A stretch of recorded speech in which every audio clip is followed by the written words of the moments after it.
ಶರೀಫುಲ್ ಮದನಿಯವರ 432ನೇ ವಾರ್ಷಿಕ ಮತ್ತು 22ನೇ ಪಂಚವಾರ್ಷಿಕ ಉರುಸ್ ಅಂಗವಾಗಿ ಸಾಮಾಜಿಕ ಭಾವೈಕ್ಯತಾ ಸಮಾವೇಶ ಅಂತೇಳಿ ಏರ್ಪಾಡು ಮಾಡಿದ್ದಾರೆ. ಈ ಸಮಾವೇಶದಲ್ಲಿ ಉಪಸ್ಥಿತರಿರ್ತಕ್ಕಂಥ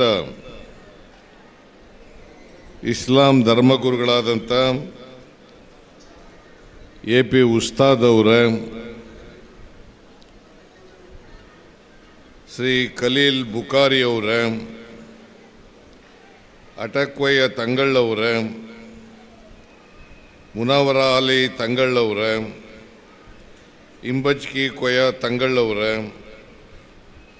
ಮಸೂದ್ ತಂಗಳವರ,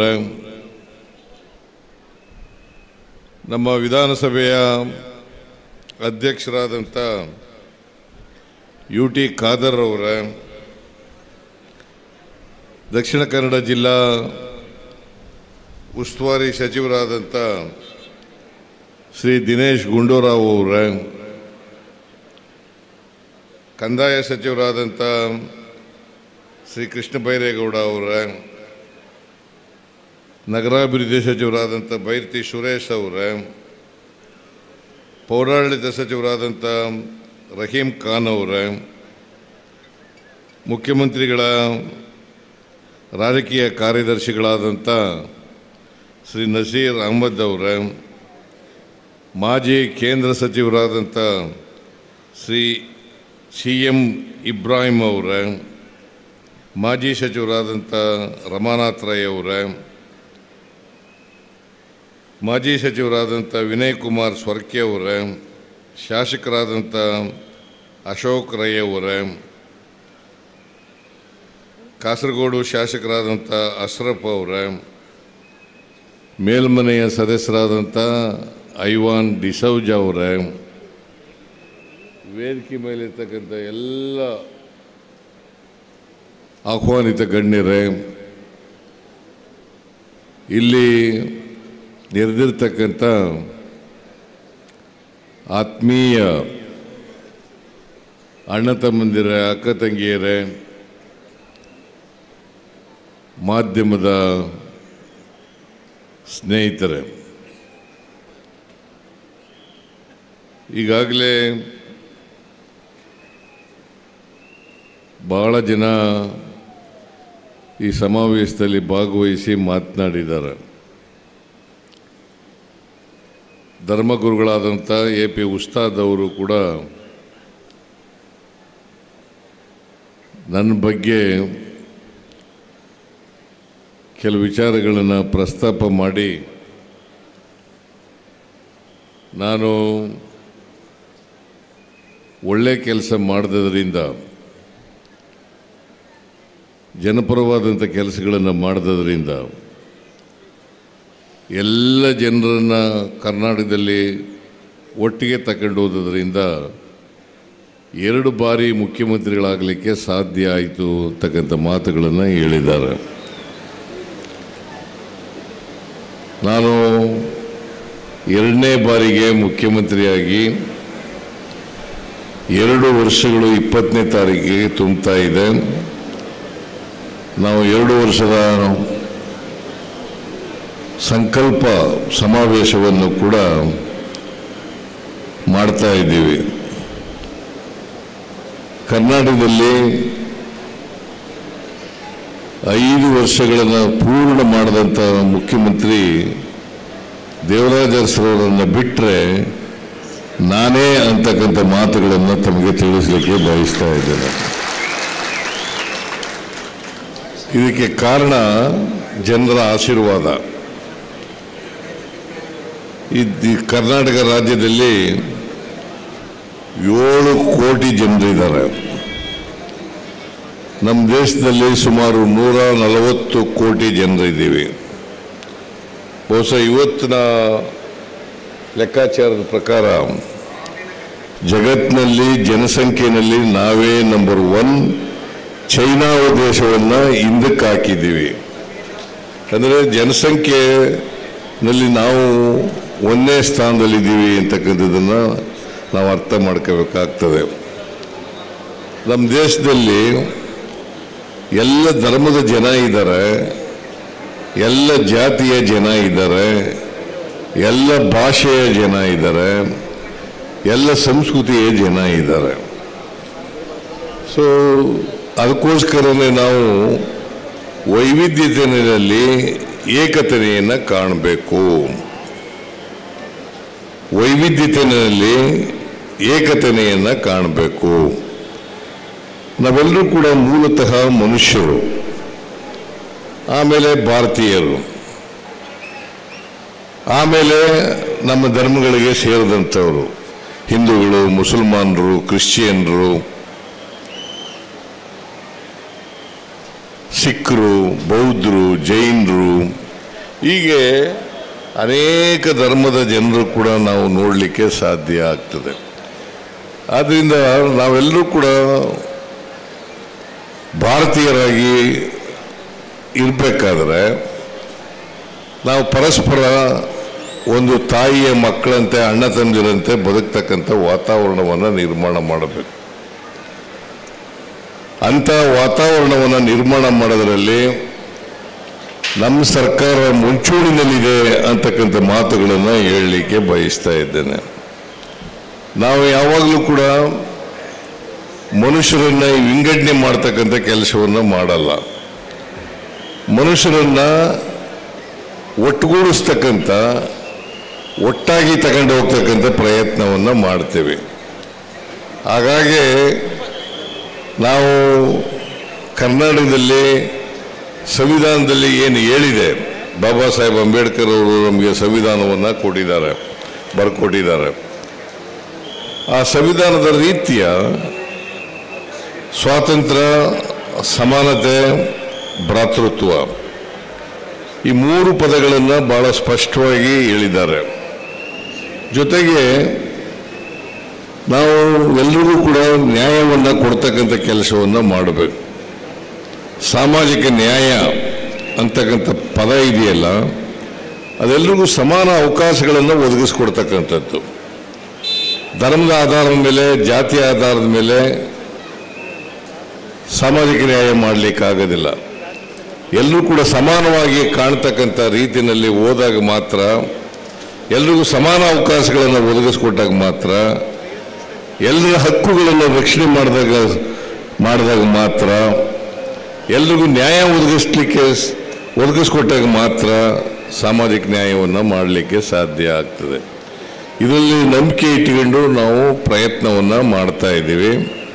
ಅದಕ್ಕಾಗಿ ಬಾಬಾ ಸಾಹೇಬ್ ಹೇಳಿದಂಥ ಮಾತುಗಳಿದೆಯಲ್ಲ, 7 ಕೋಟಿ ಜನರ ಸಾಮಾಜಿಕ ಆರ್ಥಿಕ ಶಕ್ತಿ ಅವರಿಗೆ ಕೊಡ್ತಕ್ಕಂಥದ್ದು. ಅವರು ಯಾವುದೇ ಧರ್ಮಕ್ಕೆ ಸೇರಿರಲಿ, ಯಾವುದೇ ಜಾತಿಗೆ ಸೇರಿರಲಿ, ಯಾವುದೇ ಭಾಷೆ ಮಾತಾಡಲಿ, ಯಾವುದೇ ಸಂಸ್ಕೃತಿ ಇರಲಿ, ಅವರಿಗೆ ಎಲ್ಲರಿಗೂ ಕೂಡ ಸಮಾನವಾಗಿ ಕಾಣ್ತಕ್ಕಂಥ ಪ್ರಯತ್ನವನ್ನು ಮಾಡಬೇಕು. ಅದನ್ನೇ ಇಂಗ್ಲೀಷ್ನಲ್ಲಿ ಸೆಕ್ಯುಲರಿಸಮ್ ಅಂತ ಕರಿತೀವಿ. ನಾವು ಪ್ರತಿಯೊಬ್ಬರು ಕೂಡ ಸೆಕ್ಯುಲರ್ ಆಗಿ ಬಾಳ್ತಕ್ಕಂಥ ಪ್ರಯತ್ನವನ್ನು ಮಾಡಬೇಕು. ಅದನ್ನು ಮಾಡಿದಾಗ ಮಾತ್ರ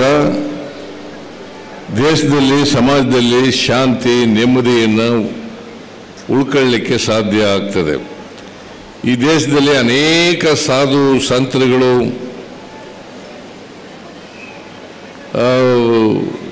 ಬಂದು ಹೋಗಿದ್ದಾರೆ. ಸಾಮಾಜಿಕ ನ್ಯಾಯವನ್ನು ಮಾಡ್ತಕ್ಕಂಥವರು, ಸಮಾಜದ ಬದಲಾವಣೆಯನ್ನು ಮಾಡ್ತಕ್ಕಂಥವರು, ಸಮಾಜ ಸುಧಾರಕರು, ಅವನ್ನೆಲ್ಲ ನಾವು ನೋಡ್ತೇವೆ.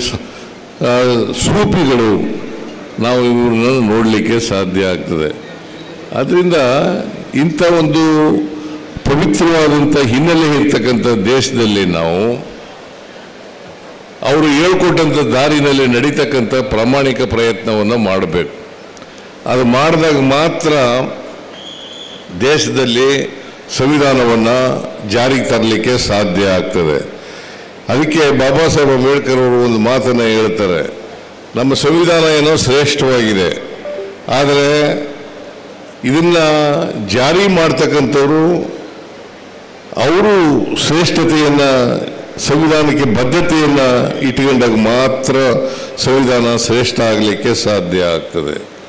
ಸಂವಿಧಾನಕ್ಕೆ ವಿರುದ್ಧವಾಗಿರೋರು ಈ ದೇಶದಲ್ಲಿ ಅವ್ರ ಕೈನಲ್ಲಿ ಸಂವಿಧಾನ ಇದ್ದರೆ ಅದು ಶ್ರೇಷ್ಠ ಸಂವಿಧಾನ ಆದರೂ ಕೂಡ ಕಳಪೆ ಸಂವಿಧಾನ ಆಗಿ ಪರಿವರ್ತನೆ ಆಗಲಿಕ್ಕೆ ಸಾಧ್ಯ ಆಗ್ತದೆ ಅಂತಕ್ಕಂಥ ಮಾತುಗಳನ್ನು ಹೇಳಿದ್ದಾರೆ. ಅದರಿಂದ ನಾನು ಅನೇಕ ಸಾರಿ ದರ್ಗಕ್ಕೆ ಬಂದಿದ್ದೇನೆ. ಈ ದರ್ಗಕ್ಕೆ ಯಾವುದೇ ಜಾತಿ ಧರ್ಮ ಇಲ್ಲ, ಎಲ್ಲ ಜಾತಿಯವರು, ಎಲ್ಲ ಧರ್ಮದವರು, ಎಲ್ಲ ಭಾಷೆಯವರು ಎಲ್ಲರೂ ಕೂಡ ನಡ್ಕೊಳ್ತಾರೆ. ಅದಕ್ಕೆ ನಾನು ನಮ್ಮ ಸರ್ಕಾರ ಇರುವಾಗ ಎಲ್ಲ ರೀತಿಯ ಸಹಾಯವನ್ನು ಈ ದರ್ಗಕ್ಕೆ ಮಾಡ್ತಕ್ಕಂಥ ಪ್ರಯತ್ನವನ್ನು ಮಾಡ್ತೇನೆ. ಈ ಸಾರಿನೂ ಕೂಡ ಮಾಡಿದ್ದೇನೆ. 5 ವರ್ಷಕ್ಕೊಮ್ಮೆ ಇದು ಇಂಥ ಉರುಸು ನಡೀತಕ್ಕಂಥದ್ದು ಇದೆ. ನಾನು ಹಿಂದೆನೂ ಕೂಡ 2-3 ಸಾರಿ ಬಂದಿದ್ದೀನಿ, ಈಗಲೂ ಕೂಡ ಬಂದಿದ್ದೀನಿ. ಬಂದು ನನ್ನ ಗೌರವವನ್ನು, ನನ್ನ ಭಕ್ತಿಯನ್ನು ಈ ದರ್ಗಾದಲ್ಲಿ ಅರ್ಪಣೆ ಮಾಡ್ತಕ್ಕಂಥ ಕೆಲಸವನ್ನು ನಾನು ಮಾಡಿದ್ದೇನೆ ಅಂತಕ್ಕಂಥ ಮಾತುಗಳನ್ನು ಹೇಳಲಿಕ್ಕೆ ಬಯಸ್ತೇನೆ. ನಮ್ಮ ಸರ್ಕಾರ ನಾವು ಮಾಡ್ತಕ್ಕಂಥ ಕಾರ್ಯಕ್ರಮಗಳಿದ್ದಾವಲ್ಲ, ಆ ಕಾರ್ಯಕ್ರಮಗಳು ಎಲ್ಲ ಧರ್ಮದ ಜನರಿಗೂ ಕೂಡ ಅನ್ವಯ ಆಗ್ತದೆ. ನಾವು ಧರ್ಮ ನೋಡಲ್ಲ, ಜಾತಿ ನೋಡಲ್ಲ, ಎಲ್ರಿಗೂ ಯಾರು ಬಡವರಿದ್ದಾರೆ, ಬಡವರಿದ್ದಾರೆ ಆ ಬಡವರಿಗೆ ಆರ್ಥಿಕವಾಗಿ ಸಾಮಾಜಿಕವಾಗಿ ಶಕ್ತಿ ಕೊಡ್ತಕ್ಕಂಥ ಕೆಲಸವನ್ನು ಮಾಡ್ತೀವಿ. ಈಗ 5 ಗ್ಯಾರಂಟಿಗಳನ್ನು ನಾವು ಕೊಟ್ಟಿದ್ದೀವಿ. ಶಕ್ತಿ ಯೋಜನೆ, ಅನ್ನಭಾಗ್ಯ, ಗೃಹ ಜ್ಯೋತಿ, ಗೃಹಲಕ್ಷ್ಮಿ, ಯುವ ನಿಧಿ, ಈ ಎಲ್ಲ ಕಾರ್ಯಕ್ರಮಗಳು ಕೂಡ ಇಂಥ ಜಾತಿಗೆ ಸೀಮಿತವಾಗಿ ಕೊಡ್ತಕ್ಕಂಥ ಕಾರ್ಯಕ್ರಮಗಳಲ್ಲ, ಇಂಥ ಧರ್ಮದವರಿಗೆ ಕೊಡ್ತಕ್ಕಂಥ ಕಾರ್ಯಕ್ರಮಗಳಲ್ಲ. ಎಲ್ಲ ಜಾತಿಯ ಜನರಿಗೂ, ಎಲ್ಲ ಜಾತಿಯ ಧರ್ಮದ ಜನರಿಗೂ. ಅದಕ್ಕೆ ಅನೇಕ ಸಾರಿ ನನಗೆ ಟೀಕೆಗಳಿಗೂ ಒಳಗಾಗ್ತೀನಿ. ನಾನು ಹಿಂದುತ್ವದ ಪ್ರತಿಪಾದಕರು ಇದ್ದಾರಲ್ಲ, ಅವರು ನನಗೆ ಅನೇಕ ಸಾರಿ ಟೀಕೆಯನ್ನು ಮಾಡ್ತಾರೆ. ನನಗೆ ಒಂದೊಂದು ಸಾರಿ ಮುಸಲ್ಮಾನರ ಹೆಸರನ್ನೇ ಇಟ್ಬಿಡ್ತಾರೆ. ನನಗೆ ಮುಸಲ್ಮಾನರ ಹೆಸರು ಅವರ ಹೆಸರಿನಲ್ಲಿ ಮೂಲಕ ಕರೀತಕ್ಕಂಥ ಪ್ರಯತ್ನವನ್ನು ಕೂಡ ಮಾಡ್ತಾರೆ. ನಾನು ಅದಕ್ಕೆ ಯಾವುದಕ್ಕೂ ಎದೆಗುಂದಲ್ಲ ಅಂತಕ್ಕಂಥ ಮಾತುಗಳನ್ನು ಹೇಳಲಿಕ್ಕೆ ಬಯಸ್ತೇನೆ. ಯಾರಿಗೂ ಅದಕ್ಕೋಸ್ಕರ ಎದೆಗುಂದಿ ನಾವು ಮಾಡ್ತಕ್ಕಂಥ ಕಾರ್ಯಕ್ರಮಗಳಿಂದ ವಿಮುಖರಾಗ್ತಕ್ಕಂಥ ಕೆಲಸವನ್ನು ಮಾಡಲ್ಲ.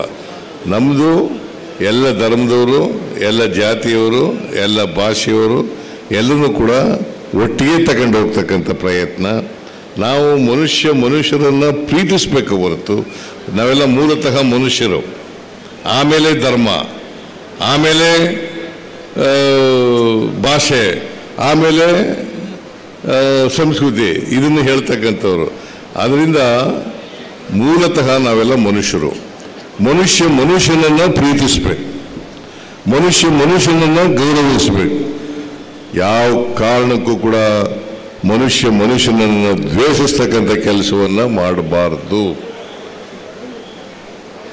ನಾವು ಮನುಷ್ಯನನ್ನು ದ್ವೇಷಿಸಿದ್ರೆ, ಕ್ರೌರ್ಯಕ್ಕೆ ಒಳಗಾದರೆ ನಾವು ಕೋಮುವಾದವನ್ನು ಮಾಡಿದಾಗ ಆಗ್ತದೆ. ಕೋಮುವಾದದಿಂದ ನಾವು ದೂರ ಇರ್ತಕ್ಕಂಥ ಪ್ರಯತ್ನವನ್ನು ಮಾಡಬೇಕು. ಅದು ಮಾಡಿದಾಗ ಮಾತ್ರ ಸಾಮಾಜಿಕ ನ್ಯಾಯ, ಸಾಮರಸ್ಯದ ಸಮಾಜ, ಭ್ರಾತೃತ್ವದ ಸಮಾಜ ಮಾಡಲಿಕ್ಕೆ ಸಾಧ್ಯ ಆಗ್ತದೆ ಅಂತಕ್ಕಂಥ ಮಾತುಗಳನ್ನು ಹೇಳಲಿಕ್ಕೆ ಬಯಸ್ತೇನೆ. ಈ ಕ್ಷೇತ್ರ ಅದರಲ್ಲಿ ಇವತ್ತು ಸಾಮರಸ್ಯದ ಸಮಾವೇಶ ಅಂತ ಇಟ್ಕೊಂಡಿರ್ತಕ್ಕಂಥದ್ದು ಭಾಳ ಸೂಕ್ತವಾದಂಥ ಸಮಾವೇಶ ಅಂತೇಳಿ ನಾನು ಭಾವಿಸ್ಕೊಂಡಿದ್ದೇನೆ. ಇಂಥ ಸಮಾವೇಶದಲ್ಲಿ ನನಗೂ ಕರೆದು ಗೌರವಿಸಿ ಮತ್ತು ಪೂಜ್ಯ ಧರ್ಮಗುರುಗಳ ಮಾತುಗಳನ್ನು ಆಶೀರ್ವಾದ ಕೇಳ್ತಕ್ಕಂಥ ಅವಕಾಶನೂ ಕೂಡ ಕಲ್ಪಿಸ್ಕೊಟ್ಟಿದ್ದೀರಿ. ಅದಕ್ಕಾಗಿ ಈ ದರ್ಗಾದ ಅಧ್ಯಕ್ಷರಿಗೆ ಮತ್ತು ಸಮಿತಿಯವರಿಗೆ ಮತ್ತು ನಿಮ್ಮೆಲ್ಲರಿಗೂ ಕೂಡ ಧನ್ಯವಾದಗಳನ್ನು ಹೇಳಿ ನನ್ನ ಮಾತುಗಳನ್ನು ಮುಗಿಸ್ತೇನೆ.